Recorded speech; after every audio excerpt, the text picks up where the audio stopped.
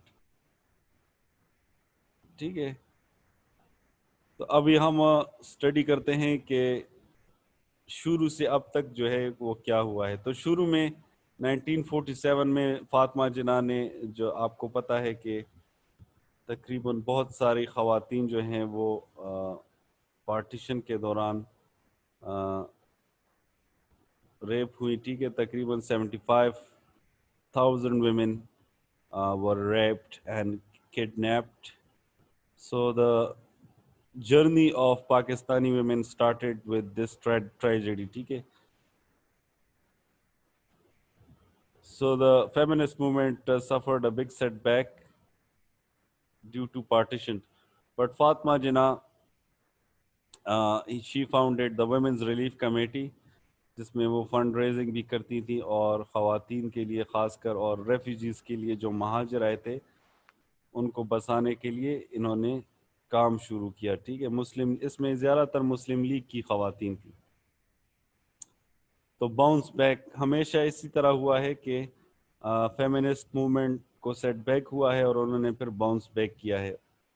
اس کے بعد جو ہے مسلم پرسنل لا آف شریعہ جو ہے، یہ ایک بہت بڑا اچیومنٹ ہے فیمنسٹس کا 1948 میں، جس میں خواتین کو رائٹ آف پراپرٹی دیا گیا. ٹھیک ہے، اس سے پہلے جو انگریزوں کا قانون تھا تو اس میں فیملی جو میٹرز تھے اس میں دخل اندازی نہیں کرتے. تو یہ جو ہے دوسرے ہی سال ایک بڑی کامیابی جو ہے ملی. پھر 1949 میں جو ہے بہت ساری تنظیمیں اکٹھے ہوئی اور بیگم رانا لیاقت، جو کہ لیاقت علی خان کی بیگم تھی، انہوں نے کراچی میں اس کو فاؤنڈ کیا. اس کے بارے میں ہم ڈیٹیل سے پڑھیں گے. ٹھیک ہے، پھر زبیدہ حبیب جو کراچی کی تھی اور زری سرفراز جو مردان کی تھی، یہ بھی ان کی پرومیننٹ لیڈرز تھی. اس کے بعد تو یہ بھی ایک بڑی اچیومنٹ. 1956 میں ایک بہت بڑی اچیومنٹ، ایک سیٹ بیک بھی ہوئی اور اچیومنٹ بھی ہوئی. جس طرح آئین میں چیپٹرز ہوتے ہیں، ٹھیک ہے، تو اسی طرح انہوں نے جو ہے کوشش کیا کہ ہم چارٹر آف ویمن رائٹس جو ہے اس کو کانسٹیٹیوشن میں ڈالیں، لیکن یہ کوشش جو ہے ان کی ناکام ہو گئی.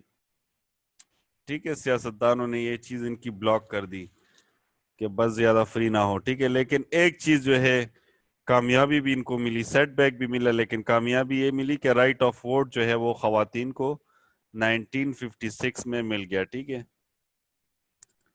اس سے پہلے جو ہے ان کو ووٹ کا حق حاصل نہیں تھا. ٹھیک ہے، اگر ہوتا بھی تو وہ جس کے پاس پراپرٹی تھی.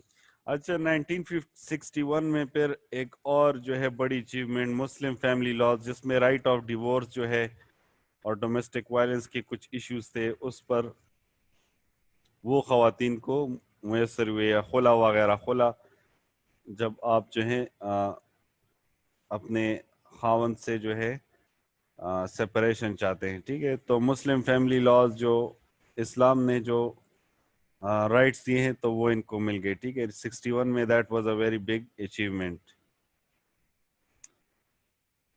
اس کے بعد 1974 میں یونیسکو نے، یو این کی جو تنظیم ہے، اس نے ایک ایوارڈ دیا افوا کو. ٹھیک ہے، اڈلٹ لٹریسی ایوارڈ. کیوں دیا؟ کیونکہ انہوں نے بہت ساری خواتین کو تعلیم دی، ایڈلٹ لوگوں کو انہوں نے تعلیم دی. تو دنیا کی جو یعنی دنیا میں ان کو مانا گیا، ان کی باتوں کو، کہ انہوں نے جو ہے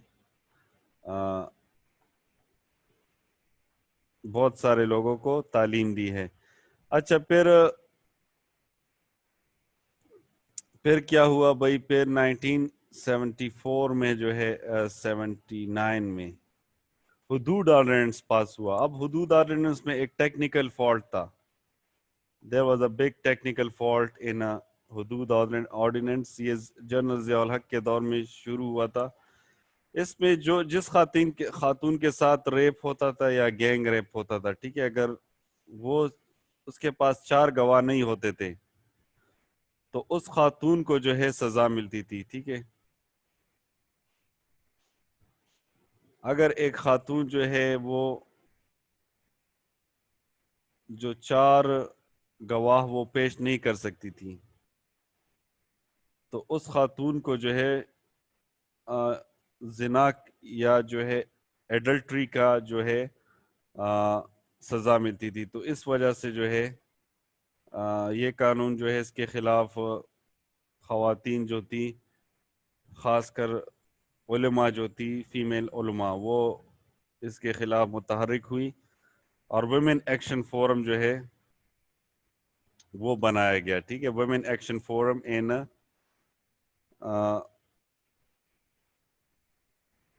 ویمن ایکشن فورم ان 1981،